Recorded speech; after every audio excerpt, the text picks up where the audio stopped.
कोल्हान के टागर चंपाई सोरेन को घेरने की तैयारी हेमंत सोरेन ने बना ली है। मुख्यमंत्री आवास पर कल ही एक ऐसी रणनीति बनी जिसके तहत चंपाई सोरेन को उनके गढ़ में ही कैसे मात दी जाए। खबर तो पहले यहां तक आई थी कि हेमंत सोरेन खुद कोल्हान से चुनाव लड़ सकते हैं ताकि चंपाई सोरेन के प्रभाव को खत्म किया जा सके।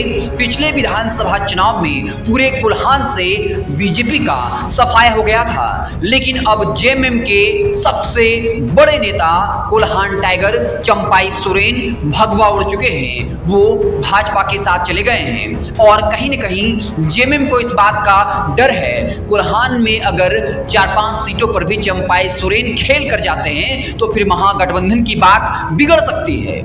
इसको लेकर जेएमएम और हेमंत सोरेन खुद काफी गंभीर हैं और इस गंभीरता को समझिए। इसी के तहत कल बीते शनिवार को मुख्यमंत्री आवास पर बैठक हुई। ये बैठक सरायकेला खरसावा जहां से चंपाई सोरेन आते हैं वहां से तमाम जेएमएम के दिग्गज नेताओं को, पार्टी कार्यकर्ताओं को आमंत्रित किया गया था। वहां मीटिंग चली, एक रणनीति बनाई गई जिसके तहत चंपाई सोरेन के प्रभाव को खत्म किया जा सके और इसमें जेएमएम से जुड़े तमाम बड़े से बड़े पदाधिकारी और छोटे से छोटे कार्यकर्ता जो हैं वो आए हुए थे। और अब कहा जा रहा है उस मीटिंग में एक रणनीति बना ली गई है जिसके तहत चंपाई सोरेन को उनके ही गढ़ में मात दी जा सके ताकि कोल्हान में बीजेपी जो है वो ज्यादा प्रभावी न होने पाए।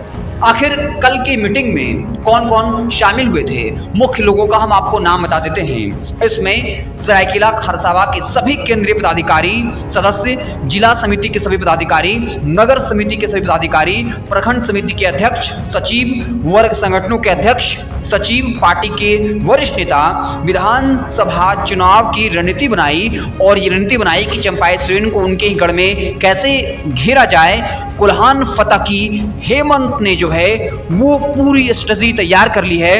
इसमें बता दें कि केंद्रीय उपाध्यक्ष और विधायक सविता महतो, केंद्रीय महासचिव विनोद कुमार पांडे, केंद्रीय सचिव गणेश चौधरी, इसके साथ ही कई कार्यकर्ता जो है वो मुख्यमंत्री आवास पहुंचे थे।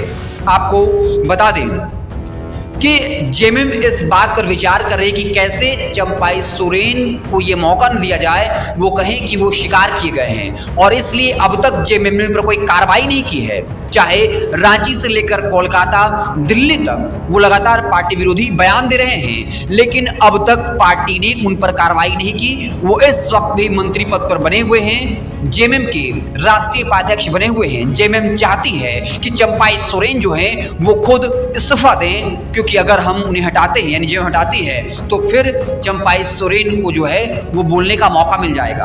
आपको बता दें कि चंपाई सोरेन तल्ख से तल्ख बयानबाजियां कर रही हैं, लेकिन जेएमएम का कोई भी बड़ा नेता चंपाई सोरेन को लेकर कुछ भी तल्ख टिप्पणी करने से बच रहा है और वजह साफ है। चंपाई सोरेन चूंकि शिबू सोरेन के साथ राजनीति कर चुके हैं, झारखंड आंदोलन में उनकी एक बड़ी भूमिका रही है, काफी बुजुर्ग हैं और सबसे बड़ी बात उनकी है कि उनका बेदाग होना, ईमानदार होना और बीजेपी चंपाई सोरेन के जरिए झारखंड के किले को फतह करना चाहती है। इसलिए जेएमएम एक कदम जो है वो फूंक कर रख रही है। खबर तो यहां तक आई थी कि अगर चंपाई सोरेन उस क्षेत्र में कोल्हान में ज्यादा प्रभावी दिखते हैं और अगर जेएमएम को लगता है कि वहां चंपाई सोरेन जेएमएम का खेल बिगाड़ सकते हैं तो हेमंत सोरेन जो है वो खुद भी कोल्हान से चुनावी रण में उतर सकते हैं। तो अब ये कहा जा रहा है कि कल के ही दिन शनिवार को मुख्यमंत्री आवास पर सरायकेला खरसावा के तमाम दिग्गज नेताओं को आमंत्रित किया गया था जो जेएमएम के कार्यकर्ता हैं, उनके संगठन से जुड़े लोग हैं और वहां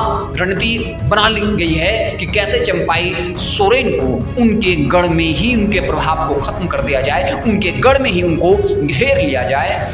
अब वो रणनीति क्या है इसका खुलासा तो नहीं हुआ है, लेकिन संगठनात्मक तौर पर ये बातें जो हैं वो रखी गई हैं कि कैसे चंपाई सोरेन को कमजोर किया जाए ताकि चंपाई सोरेन कोल्हान इलाके में भाजपा को मजबूत न कर पाए। आखिर वो कौन से कमजोर नब्ज हैं जिसके जरिए चंपाई सोरेन पर हमला किया जाए, उन पर आरोप लगाया जाए, लेकिन काफी सोच समझकर ताकि ये उल्टा जेएमएम पर न पड़ जाए। आप क्या कुछ सोचते हैं कमेंट बॉक्स में जरूर बताइएगा। बहुत बहुत धन्यवाद।